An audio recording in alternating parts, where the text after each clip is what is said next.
يا أيها الذين آمنوا استجيبوا لله وللرسول إذا دعاكم لما يحييكم واعلموا أن الله يحول بين المرء وقلبه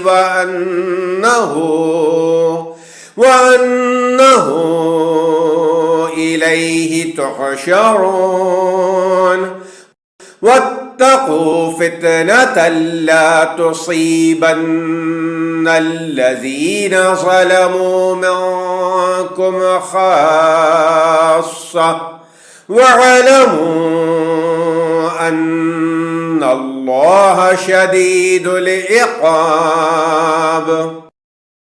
واذكروا إذا أنتم قليل مستضعفون في الأرض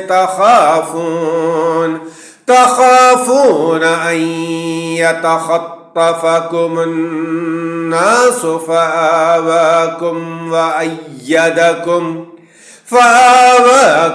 وأيدكم بنصره ورزقكم من الطيبات لعلكم تشكرون. يا أيها الذين آمنوا لا تخونوا الله والرسول وتخونوا أماناتكم وأنتم تعلمون. واعلموا أنما أموالكم وأولادكم فتنة وأن الله